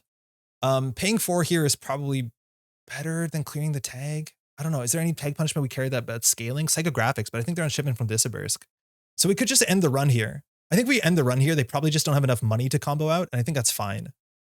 Because if they have to res Jupstad, that's 4. If they score the agenda, that's at least 3 credits, and then Neurospike is another 3 credits. So just forcing them to spend money is probably fine. Uh-oh. So in the bottom 15, we have 2 pinhole threadings, which can deal with the Jupstad or a Malapert. That's really important. Immediately, we have to have run a server for that to happen. We can't run Spin Doctor because they can make the server disappear. But it's going to be about credits because they have to score out the agenda and still have 4 for the Jupe stat. So we need a draw. Here, I think we can run HQ. They've drawn a lot. Archives also is like kind of fair. I haven't been tracking enough when they've been discarding cards. But with the Spin Doctor, it's probably a pretty bad run. Admittedly, though, we have to get that shuffled if we're going to run a central server. So we need to draw into, here, we need to draw into a pinhole. Shit. Okay, well, now we just run it. Now we just have to run it. We should have drawn 1 fewer, I think, so we can clear at least 2 tags. Now, if we go full tag me here, we know there's no border control. We can just run centrals. Salt Black Orchestra, no. We'll take the tag. We're going to end up with 3 tags versus 2 tags. There's no real breakpoint that matters. We don't have access to paperclips, so we find an IP block on central servers. And there's probably agendas in archives, so it's hard to win off of centrals. Could have BO'd. It's Black Orchestra. Yeah, okay. All right, this one will take a tag. So they know, I think this is the NGO front. It's just thing is like, it's such a high risk. So we'll take the tag here. So we died a boom. We can run HQ and try and snipe the boom. Again, their influence is spread kind of thin. So this, did we? Oh, I forgot to. We'll access again. It could be the last NGO front. If that's the case, we can clear a tag, but 2 tags is kind of the breakpoint here. So we just have to run HQ. And then in theory, we could gachapon for the border for the paperclip. It is an NGO front. Okay, so we can see what this is. This is a Jupe stat. We have to trash that. So now we have 8 credits. So we die if they have boom. It's really ugly if they have anything else. Admittedly, if they market forces us. So we just have to go HQ here and then hope that we get a paperclip off the gachapon. Because there's a boom in there probably. It's an enigma. Okay, we can actually deal with that.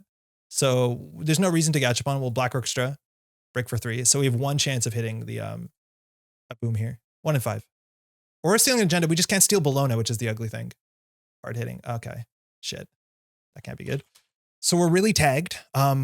Obviously. I think we'll get rid of those. So we just died a boom here. But I think we could have guessed that was an NGO front. Otherwise, there was no way that's safe. They're shuffling back in with Spin Doctor, so I think they're just trying to draw into the boom. So we could still get lucky here. I think we should have trusted ourselves. 2 Jupe stat back into the deck. I don't know what tech card deals with this. I guess Caldera deals with this combo, but nobody plays Caldera. Because like you have no click to draw. Like if you had like a Stone Chip install, Spin Doctor to draw 2 would be the most draw they can get. Okay, we didn't lose. We did not lose. And again, it's hard for them to score out. So immediately we have a lot of tags. We have to clear a lot of the tags. Like we have to end up clearing 5 of the tags to be safe. So we can't do that this turn. So I think we just have to be as aggressive. We found our paperclip. Thanks. Nice. So I think we just hit the fermenter and hit R&D. That could be the last Spin Doctor. And I think there's a chance we need to check archives, but I think we just take the money. We didn't die this turn. So if we see the top of R&D, we're unlikely to die barring a Spin Doctor. I think we just take all the money. Keeping some money on here is good for backroom. Getting the paperclip down would be okay, but if we hit an IP block, it's like whatever. Again, forcing them to spend credits here is important. That could be a Rashida too. That actually would be an issue. But I want to see what this is. Okay, so they are on shipment from Vlad Grid, so they can do some fast advance combo out. If it's a Jupe stat, they could do install, shipment. So that's a problem.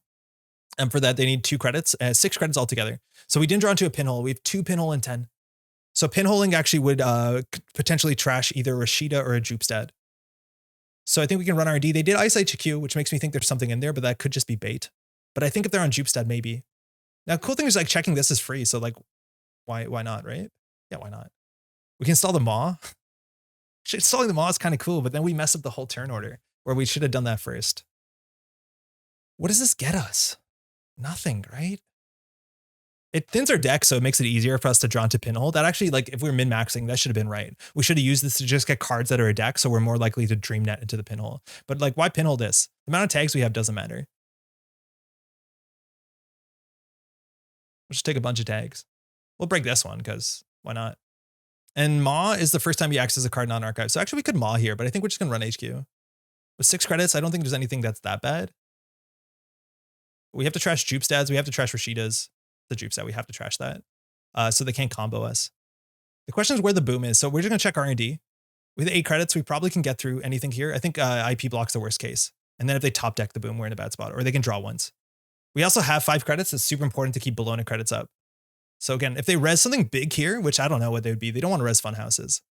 Okay, Rashida. I'd rather them draw the Rashida than a boom. So we're gonna let that ride. We'll throw out the paperclip. I think we're gonna throw out the daily cast. But they can draw once here to have the boom. Because they have a Rashida now. Maybe they're not on boom, actually. There's a big chance that all they're on is on, considering they need probably 12 influence for these, that they might just be on maybe 1 boom. But maybe they're just on shipment from Vlad. So they drew once. So if they have the boom here, we die. But the fact that they're thinking, I feel like they probably don't have it.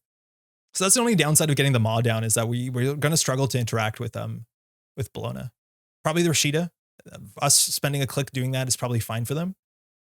So I think we just need to disassemble the combo at all costs. So we are going to transition into Bologna. I can't believe we have all the 2 pinhole threadings in the bottom 9, but it's not like it costs us anything to run that. So we'll take this. Immediately putting down this doesn't matter if we're going to be trashing, but I think they have shipments from hand. So we'll hit this. We'll run server 2. I'm just going to take 3 tags here. Oh, no, wait. We just got to do it manually. I'll just give it a tag. This, it'll ask me, I'll take a tag. We'll break it. Why not? The other card we're worried about is Politic Pranogram, but we've seen 2 of them. It is a Spin Doctor. Okay, so that's a random draw. So now we need to go HQ because they could have Boom. We know we break this for 3. The question is there anything that we don't break? I think we just do Ma, run HQ. And then we have 2 chances of disassembling a combo, let alone stealing an agenda. There it is. All right, let's go HQ. Does Gachapon get us anything? I really don't think it does, right? How many fermenters are out? All fermenters are out. It only gets virtuals, so it is a ping. Okay, so that's fine. We have to just break that for credit. We're still going to have credits. Oh, actually, we're short. Oh no, we're 1 credit short of stealing Bologna. Actually, hold on. Actually, I think we're going to Gachapon for a paperclip because if we install the paperclip, it's cheaper than this paperclip, and there's a chance that we'll have Bologna credits. I think it is correct to run this. We didn't get any new information with the Gachapon first. Yeah, because otherwise we're not going to access with enough credits. So we're going to do this first. We're going to find our paperclip. We did. So we'll get the paperclip down. So this is cheaper. Which cards to shuffle back? So Dreamnet's useless. Moshing is next to useless. Yeah. Steelskin is not necessary. We have 1 in hand. So we'll shuffle back the Pinhole, I guess, the Moshing, I guess, and the Boomerang, I guess.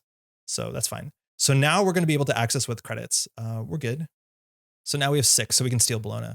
We want to respect that at all times. Breach server? Come on. Yeah, exactly. Thanks.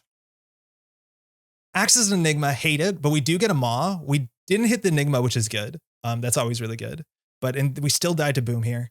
Pinhole threading technically is useful to get Jupe Studs down if they ice this up with something meaningful. This won't last, but we can always still install Liberated. We could just lose here, and I would hate it. We worked so hard. Again, they have planograms, draw 3, gain 3. We might have disassembled the combo piece. Otherwise, we can run R&D and like Ma and then run archives. Our credits are not great, so we're going to have to empty the Liberated accounts at some point. New remote server. Just an Enigma is good enough. And hey, we do have pinhole threadings, but this server does nothing. So that makes sense. Server 4. Naming event. I haven't been paying attention to the event thing. At this point, we're just scrambling. So this cost us 4 credits, which is a lot. We lost a credit to Hoshiko. We just need to make them spend credits. What's a bad face check? It would be 10 credits for them to res, what's it called? A Hydra, which would be really bad. A Thoth would be really bad, actually. I think Thoth we can break. What's the math on Thoth? 6. Woof. We died to Thoth. That's not good. So maybe the safest thing is to run HQ here. Yeah, Thoth we break for, what is it, 6. So we could potentially do it. Our other options do credit, hit the Liberated accounts, take the Liberated accounts. I feel like this turn is the turn we'd have to do it. They didn't draw Boom. They didn't draw Planogram. You can beat the trace. So I think actually the best thing we could do is pinhole threading this down because I think Jupe stats how we lose. I don't know if they have, maybe they're on 3 Jupe stats. I don't know if they're on Boom. I think they might be, but I think we just have to pinhole threading this down. For what it's worth, they built a new server and they didn't trash the server. And because of pinhole threading, it might have been strictly correct to trash this server. Just so that we don't have a pinhole target. Like, yeah, they could have just over-installed here and trashed that. I don't think keeping this around is going to be anything besides a liability. All right, let's think. So we have to pinhole. So we can do credit Liberated, hit the Liberated, we'd be on 4, and then pinhole. That means we'd access with fewer than the 4 credits we need. I think we have to do that. I think we just have to pinhole. We have Jupe stat credits here. We're also going to gain a card and a credit. So we could have done it. 16 tags. We just have to keep Bologna credits up. That's the problem. This is putting us further away from it. If you have it, you should use it. This could be the Rashida too. It's a Rashida. Okay. So moshing. I think moshing is the biggest amount of credits we can get for the least amount of clicks. We can draw our whole deck. We're going to no matter what we do. So we can get rid of these 3. That gives them 2 credits.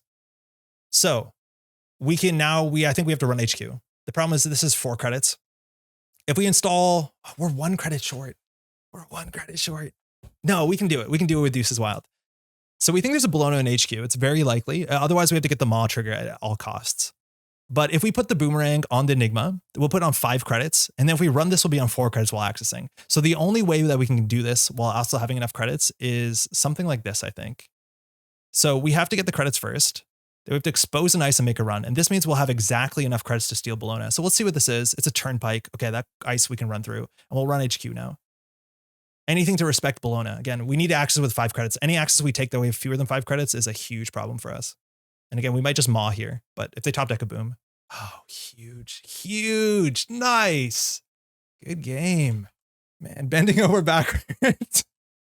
Backwards to respect Bologna. Oh man, that was wild. I almost did dupe you. Oh yeah, how close were you? Oh wow, that was close. Again, that combo was really, really rude. Got shipping from Vlad in HQ. Okay, we were trying to maw those and border control. Oh, right. Should have known. Yeah, so we knew they weren't on boom. We should have told this. We should have figured this out. They're on 3 jupe set and border control. So that means they're not on boom. So it's more about just disassembling the combo. So we were risking something that obviously, if you're watching this in hindsight, you might have been able to tell. The editor's notes would have got there, that they did not have boom in hand. If you leave jupe on the table, I can FA the thing. Yeah, we could not have left jupe set on the table. That's really cool. This deck is interesting. It's like, you know, I think some of the cuter parts, unfortunately, are the parts that don't really work that well. Maw does work. Getting our economy up very quickly so we get this down. And that's like this, the really wild thing is we spend so much influence on this deck playing things like, you know, K2CB Turbine and Begalter. And in a lot of lists, we still don't play them. And maybe that's really freeing. Maybe we have all this influence to work with. We can put hippos back in the deck if we want to. And just having the pressure again. Enga used to be in this list. We're on Time Bomb and we just are being forced to go fast enough that we can't have that down. Maybe if we played, I don't know, more control. But it's a really fun list. I'm excited to see no endurance and, you know, ice really matters. Ice types matters. And you're making way more calculations. So that's a huge win. Hopefully you enjoyed those games. I've been having a lot of fun diving into the standard format, trying to figure out what things look like right now. I haven't played standard in a bit, but I think everyone's really excited to see what standard's going to pan out to look like after these 4 pretty important bans across the format. Now, as you might have seen, I'm not too excited about playing K2CB Turbine in Anarch, but I'll just say in general, I'm actually pretty excited that K2CB Turbine doesn't seem like the thing you want to be pursuing at all. I think Netrunner pans out to be a fair bit more boring if the best thing to pursue is just how cheaply can you break individual pieces of ice. Obviously, if you pair that with good multi-access, you have some good control of the game, but I think we're kind of lucky that Netrunner is not just about ice-breaking efficiency, because that just gets boring on its own. In mainly in Standard, there's a lot of ways to attack runners, there's a lot of different win conditions, so we'll see what happens on both sides of the table. Again, hopefully you enjoyed some standard format. If you got any questions, please hit it up. Huge shout out to all the names here, all the patrons, all the daily cast patrons as well. That allow me to put the time in to get games together, recording, editing, all that sort of stuff. Next week's deck is an Alice Merchant deck, and I had so much fun with it. I'm really excited for that. And I think we're gonna get a smaller video up in the next couple days talking about something I've been kind of interested to talk about. We'll see you in a bit. Thanks so much for watching.